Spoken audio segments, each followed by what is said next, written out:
Did you know that during World War II, there was a real battle where American and German soldiers fought together on the same side? No, this isn't a movie pitch. This actually happened. It's a story with Nazis, a medieval castle, VIP French prisoners, a tennis star, and one brave tank named Basat and Jenny.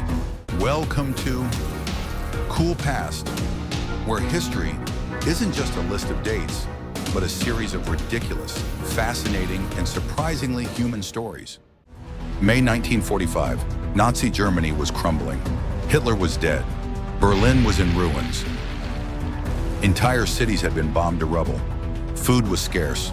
Soldiers on both sides were exhausted, and some were just looking for a way to survive. But the SS, they weren't surrendering. They still had orders to clean up remaining enemies of the Reich, which basically meant keep killing. Scattered pockets of SS resistance still controlled parts of Austria and southern Germany. These weren't peaceful retreats. These were fanatics willing to fight to the last breath. And that made them even more unpredictable, like cornered animals with machine guns. Tucked away in the Austrian Alps stood Castle Itter, a medieval fortress that would soon host one of the oddest alliances in military history. The Nazis had turned Castle Itter into a prison, but not for common criminals. This was a prison for VIP French prisoners, former prime ministers, generals, and celebrities. Among them, Paul Reynaud,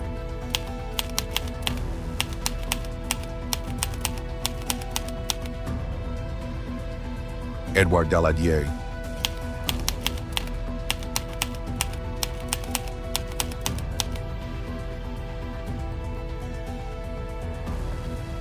General Weygand,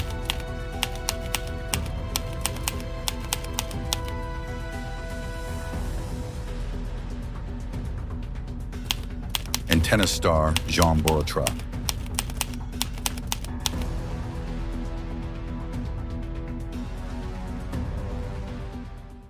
Think of it like a dysfunctional political reality show, except with Nazis. These VIPs hated each other. They argued constantly. One historian said, putting them in one prison was psychological torture. As Nazi control collapsed, the SS guards abandoned Castle Itter. The prisoners were technically free, but still trapped behind enemy lines. They feared the SS would return and kill them out of spite. So they sent a young cook, Andreas Krobot, to sneak through the danger and find help. He pedaled miles through hostile territory on a bicycle. His mission? Simple. Ride like the wind, dodge the Nazis, and find someone, anyone who can help. And remember, there's no GPS, no radio, just two wheels and raw determination. Krobot reached the town of Wurgel, where he found American troops under Lieutenant Jack C. Lee Jr. Lee had 14 men and a Sherman tank. He didn't wait for orders.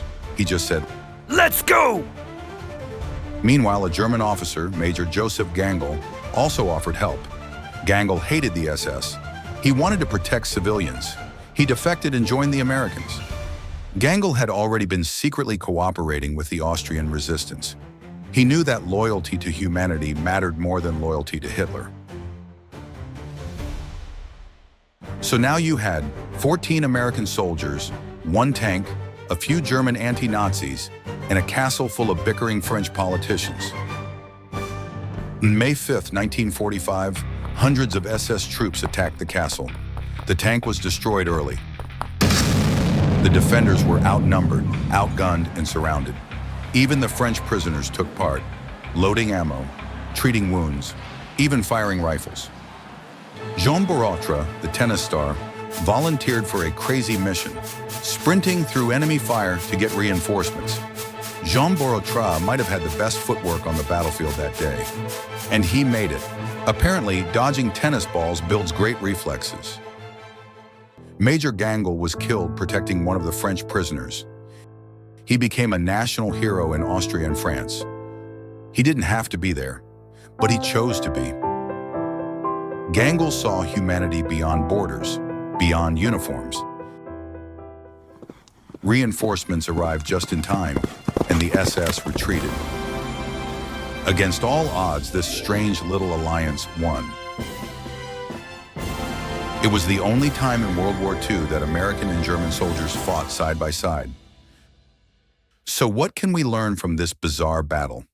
That history is never just black and white, that enemies can become allies when fighting for the right reasons, and that sometimes a cook on a bicycle, a rogue German officer, and a tennis champion can change the course of history. History doesn't always unfold in centuries.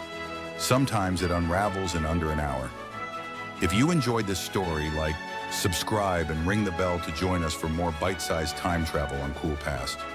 Because here, we don't just study the past, we feel it, one epic misadventure at a time.